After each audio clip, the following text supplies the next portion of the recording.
Assalamualaikum warahmatullahi wabarakatuh. Yang terhormat dosen pengampu mata kuliah Manajemen Keuangan Lanjutan Dr. Cici Widiawati SPMSM, dan yang kami hormati teman-teman mahasiswa sekalian semuanya yang ada di rumah, yang ada di manapun semuanya. Di sini kami dari kelompok 7 akan mempresentasikan kerja kelompok kami yang telah diberi materi, yaitu materinya pengaruh moderasi mekanisme tata kelola perusahaan terhadap hubungan struktur modal dan kinerja perusahaan. Namun sebelum itu saya selaku moderator akan memperkenalkan seluruh anggota kelompok kami dari mulai materi pertama yang akan dibawakan oleh saya sendiri, Adi Ahmad Mufli, dilanjut oleh materi kedua yaitu dengan Mas Firgi Mansyah, dan dilanjut materi terakhir yang akan dipaparkan oleh Mas Novel Fikri Hidayat. Baik, kita dari kelompok 7 akan mempresentasikan langsung materi yang telah kami buat. Di sini kita diperlihatkan timeline atau garis waktu. Apa aja sih garis waktu yang harus kita ketahui? Yang pertama itu ada tujuan penelitian. Yang kedua lalu ada latar belakang penelitian, dilanjut teori dalam penelitian, lalu pinjaman pustaka, dan yang terakhir metode penelitian dan kesimpulan. Nah, yang pertama kita belajar tentang tujuan penelitiannya apa. Di sini tujuan dari penelitian ini adalah untuk menguji pengaruh moderasi tata kelola perusahaan terhadap hubungan antara struktur modal dan kinerja perusahaan. Penelitian ini menggunakan data sekunder berupa laporan keuangan akhir tahun 2019 dari lembaga keuangan mikro atau bank perkreditan rakyat dengan jumlah 506 unit. Lalu hasil ini mendukung pandangan teori pecking order sebagai bukti empiris bahwa pengaruh yang berlawanan antara laba perusahaan dan struktur modal. Hasil analisis moderasi menunjukkan bahwa yang ukuran dewan komisaris yang dapat memperkuat hubungan antara struktur modal dan kinerja perusahaan. Lalu kita lanjut, di sini ada latar belakang penelitian. Latar belakangnya itu tata kelola perusahaan ditujukan untuk menjaga keseimbangan kepentingan antara investor perusahaan dan pemangku kepentingan dalam suatu perusahaan. Nah, ini merupakan metode untuk mengelola perusahaan dalam rangka mengurangi konflik keagenan, lalu meningkatkan kepercayaan investor, niat baik perusahaan, lalu kekayaan pemegang saham, dan juga peluang investasi. Tata kelola perusahaan juga memberikan arahan yang tepat kepada perusahaan tentang bagaimana perusahaan seharusnya bekerja dan diawasi. Masalah keagenan dalam penggunaan arus kas bebas atau kita bisa disebut FCF terjadi ketika pasar tidak efisien dan terjadi asimetri informasi, sehingga manajer bertindak berdasarkan kepentingan mereka dan kepentingan pemegang saham dengan mengabaikan kepentingan pemegang utang. Lalu pilihan struktur modal yang berorientasi pada nilai perusahaan sering kali bertentangan dengan kepentingan pihak-pihak yang terlibat. Pemegang saham berorientasi pada nilai ekuitas dan pemegang utang berorientasi pada nilai utangnya.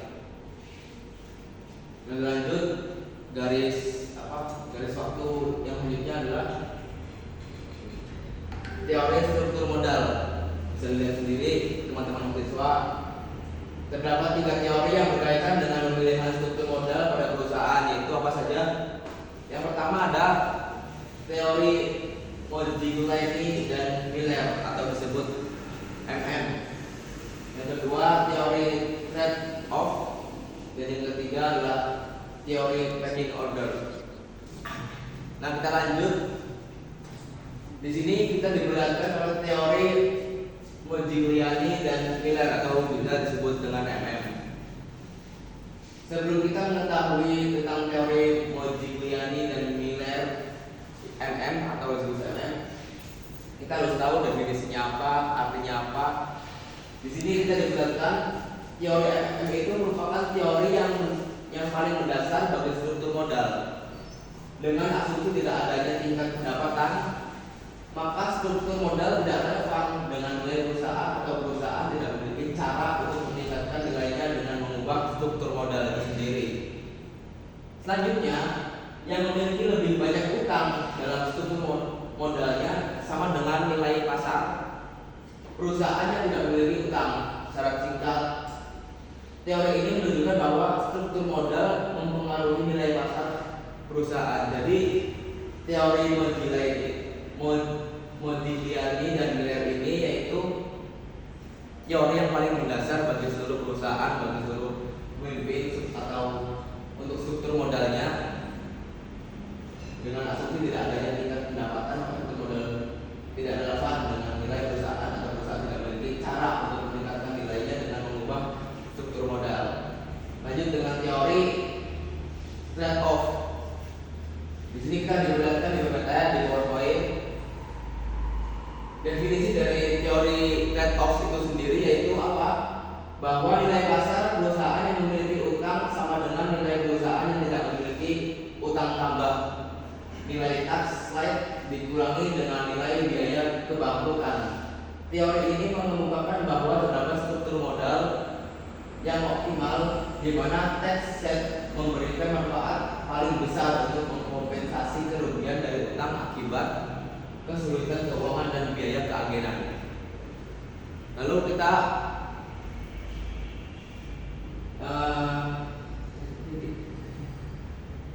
diperlihatkan teori yang terakhir itu teori pecking order. Apa sih teori pecking order itu? Di sini kita diperlihatkan bahwa teori pecking order ini adalah menjelaskan keputusan pendanaan manajer bisnis. Nah, dalam memenuhi kebutuhannya, perusahaan menentukan urutan prioritas pendanaan. Pertama, menggunakan sumber internal, diikuti oleh pinjaman, lalu ekuitas. Singkatnya, teori urutan kekuasaan menyatakan bahwa modal internal akan selalu lebih diutamakan daripada pinjaman dan penggunaan pada internal dan mengurangi ketergantungan perusahaan pada pihak internal. Meningkatkan otonomi keuangan dan mengurangi kebocoran informasi internal perusahaan. Lanjut Mas. Nah, di sini ada mekanisme tata kelola perusahaan. Kita lihat teman-teman sendiri yaitu bisa dari berbagai definisi secara luas mengacu pada mekanisme, proses dan hubungan di mana perusahaan dikendalikan dan diarahkan. Jadi tanpa mekanisme itu perusahaan vakum, tidak berjalan. Dengan demikian dapat digambarkan dengan seperangkat alat dan mekanisme pasar dan kelembagaan yang membujuk manajer atau pengendali untuk memaksimalkan nilai perusahaan demi kepentingan terbaik pemegang saham atau pemilik, dan tujuan mereka adalah untuk menyelaraskan kepentingan individu, perusahaan dan masyarakat. Hubungan antara pemilik dan manajer merupakan topik inti. Pemegang saham membiayai investasi baru dalam suatu bisnis dan manajemen bertanggung jawab untuk mencapai laba tertinggi bagi mereka. Dilanjut. Nah, di sini teori keagenan. Pasti teman-teman juga bakal nanya apa sih itu teori keagenan. Di sini kita dijelaskan bahwa teori keagenan atau prinsip keagenan itu, prinsip utama teori ini menyatakan bahwa terdapat hubungan kerja antara pihak pemberi wewenang atau prinsipal, yaitu investor, dengan pihak penerima wewenang atau agensi, yaitu pihak manajer dalam bentuk kontrak kerjasama. Nah, perbedaan kepentingan ekonomi ini dapat disebabkan atau menimbulkan munculnya asimetri informasi antara pemegang saham organisasi. Baik, mungkin dari pemateri pertama yang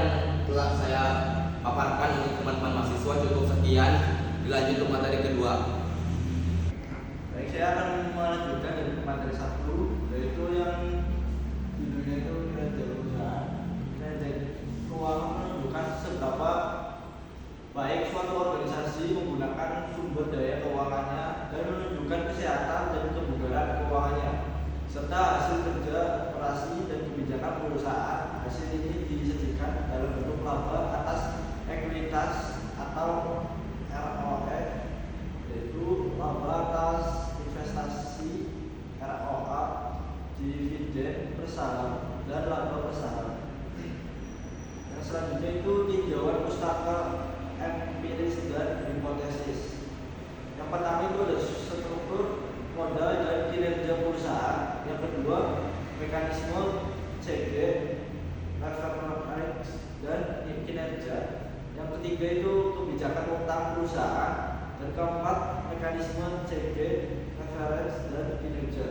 Yang kelima, ukuran leverage dan kinerja komisaris. Yang keenam, konsentrasi kepemilikan leverage dan kinerja perusahaan. Selanjutnya itu ada struktur modal dan kinerja perusahaan. Studi tentang struktur modal dan kinerja perusahaan terutama didasarkan pada teori asimetri informasi, pensinyalan dan biaya keagenan. Ross menghasilkan model yang menggambarkan pilihan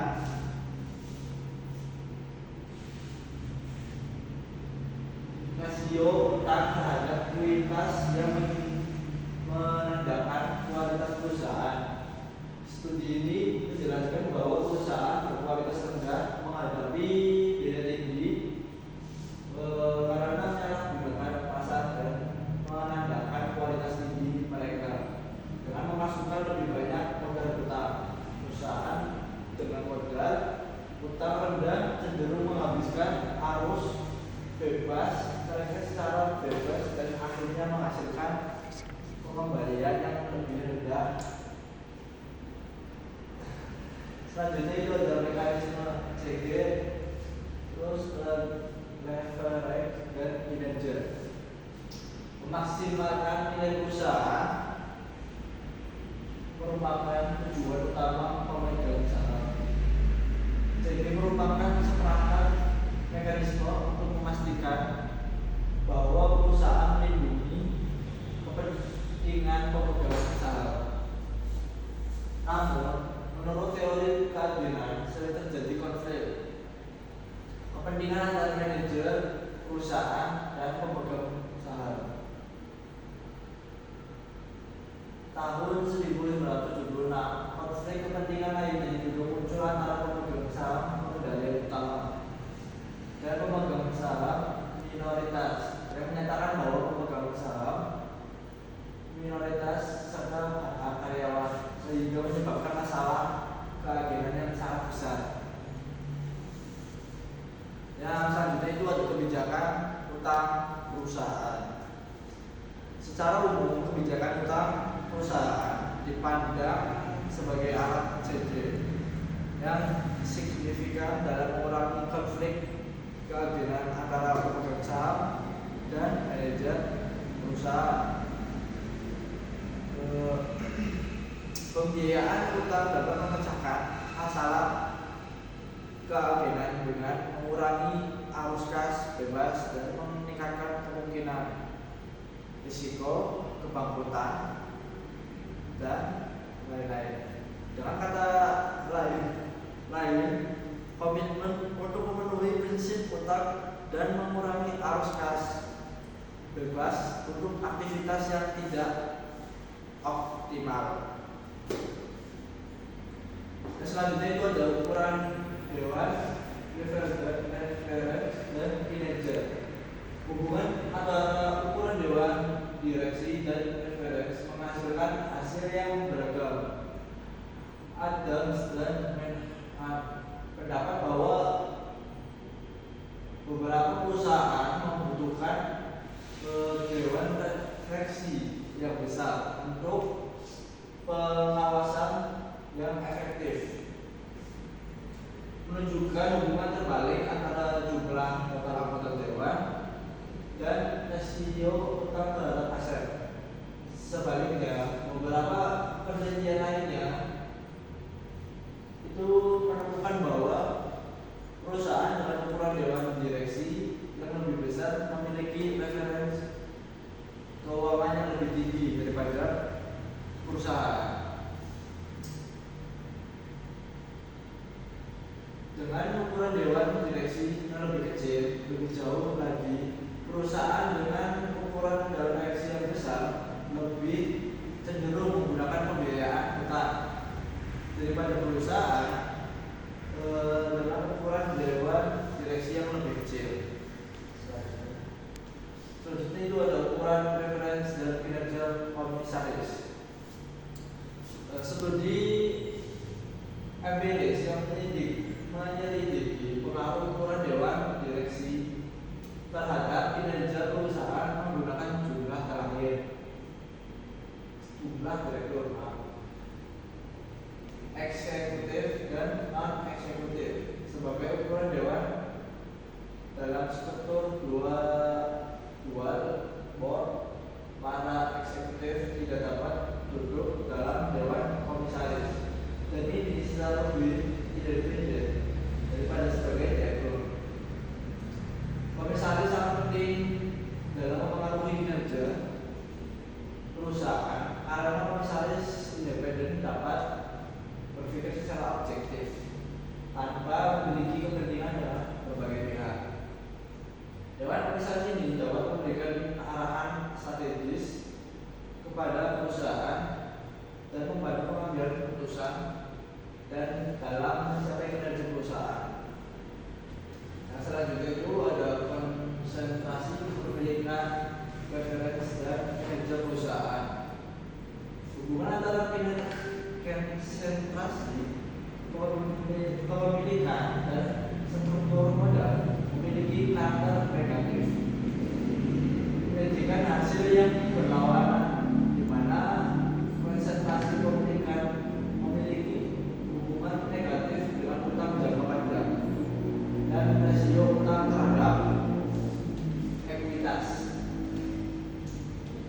Beberapa hasil penelitian ini menegaskan bahwa pengaruh konsentrasi kepemilikan terhadap struktur modal masih jauh dari jelas. Kami berpendapat bahwa pemegang saham teratas yang berada di dewan direksi memenuhi tingkat biaya adegan antara manajer dan pemegang saham dan memfasilitasi penerbit ekuitas. Selain itu, pemegang saham tidak akan direferensifikasi. Selanjutnya itu ada penelitian. Baik, selanjutnya materi akan disampaikan atau dipaparkan oleh pemateri 3 yaitu Mas Novel Fitrihidayat. Baik, sini saya sambung materi 3 akan lanjutkan materi selanjutnya. Selanjutnya ada metode penelitian, yaitu penelitian ini ada beberapa metode, di antaranya yang pertama menggunakan metode pengumpulan data, yaitu sampel seluruh pengkreditan rakyat konvensional milik perorangan atau bukan lembaga, baik pemerintah, perusahaan maupun koperasi di Jawa Tengah, Jawa Timur, dan Jawa Barat Indonesia diambil menggunakan data sekunder berupa laporan keuangan atau laporan neraca laporan laba rugi pada akhir tahun Desember 2019 sebanyak 506 ton. Pengkreditan rakyat berhasil dikumpulkan. Kemudian metode yang selanjutnya menggunakan metode pengukuran, yaitu penelitian ini terdiri dari 3 variabel. Yang pertama yaitu struktur modal, kinerja, dan CV.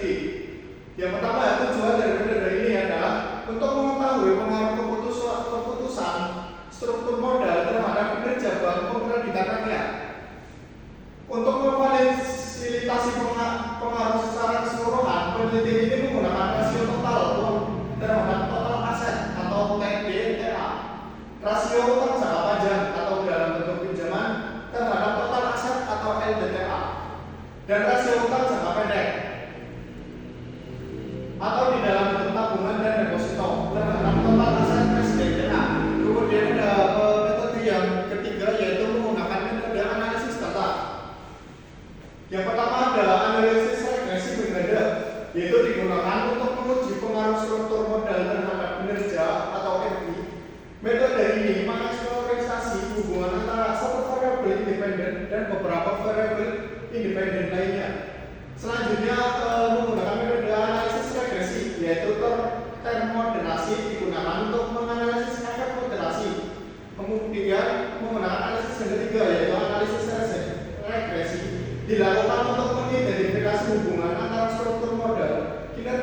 dan efek moderasi lingkungan organisasi. Di sini struktur modal adalah variabel independen kinerja perusahaan adalah moderasi. Hubungan berikut diformulasikan dari variabel ini. Kemudian ada hasil dari dan pembahasan empiris dari metode yang telah disebutkan tadi.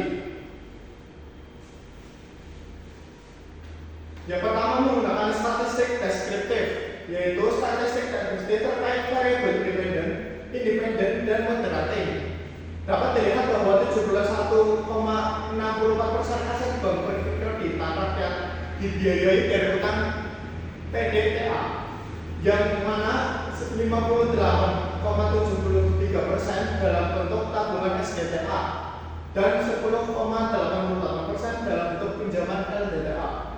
Temuan ini membuktikan bahwa sektor BPR di Indonesia sangat bergantung pada simpanan dalam bentuk tabungan rutin dan deposito berjangka, sedangkan sisanya sebesar 28,36% dibiayai dari ekuitas perusahaan. Selanjutnya ada analisis korelasi terkait korelasi antara CG dengan financial leverage.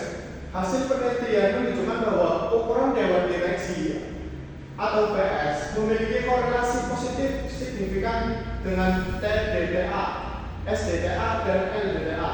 Sementara itu, CS tidak berkorelasi signifikan dengan TDA. Sebaliknya, CS memiliki korelasi positif signifikan dengan SDTA dan LDTA. Selanjutnya, konsentrasi pemilik saham tidak berkorelasi pada TDA, SDTA maupun LDTA. Terakhir, hubungan antara unsur CG menunjukkan bahwa ukuran dewan direksi atau PS memiliki korelasi negatif dan signifikan dengan ukuran dewan komisaris atau CS, dan sebaliknya memiliki korelasi positif dengan konsentrasi kepemilikan saham atau SS. Tidak terdapat korelasi antara SS dengan CS. Selanjutnya ada analisis regresi. Leverage diukur dengan kebutuhan utang dan utang jangka pendek memiliki pengaruh positif terhadap kinerja perusahaan. Namun jika leverage diukur dari utang jangka panjang tidak memiliki pengaruh terhadap kinerja perusahaan. Hasil ini konsisten dengan penelitian sebelumnya yang menunjukkan bahwa modal utang memiliki pengaruh positif terhadap profitabilitas. Menurut dalam 2023 tahun 2016. Hasil ini menggunakan utang jangka pendek berupa simpanan, baik simpanan biasa maupun simpanan nasabah. Hasil ini sejumlah dengan teori yang menunjukkan bahwa peningkatan utang dapat meningkatkan kinerja perusahaan dengan meningkatkan utang, khususnya utang bank jangka pendek atau tabungan atau simpanan nasabah, maka profitabilitasnya akan semakin naik. Selanjutnya, efek moderasi CS pada hubungan antara leverage dan kinerja. CS mampu memoderasi hubungan antara leverage atau yang diukur dengan total utang atau utang jangka pendek dengan kinerja perusahaan.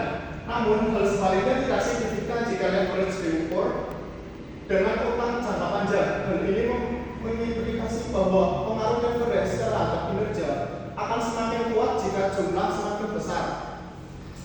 Jumlah komisaris tidak dapat meningkatkan kinerja perusahaan. Hal ini menunjukkan bahwa semakin banyaknya jumlah komisaris tidak memberikan bukti adanya peningkatan kinerja pengawasan. Ya mungkin itu saja yang dapat saya sampaikan. Untuk selanjutnya saya kembalikan ke moderator waktu dan tempat seperti. Baik, mungkin cukup pemaparan dari kelompok kami dari kelompok 7 untuk pemaparan materi pada siang pagi hari ini.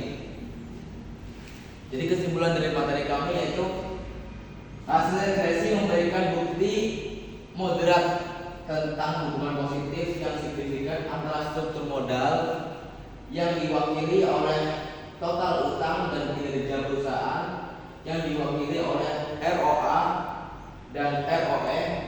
Hasil menunjukkan kontribusi positif keputusan pembiayaan struktur modal terhadap kinerja keuangan.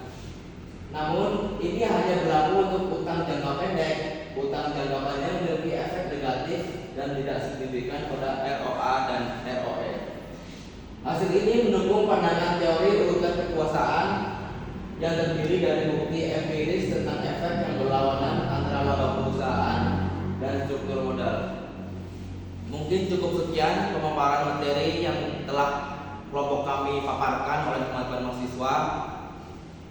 Bila mana ada kata-kata yang kurang berkenan atau salah kata, mohon dimaafkan. Wabillahi taufiq wal hidayah. Wassalamualaikum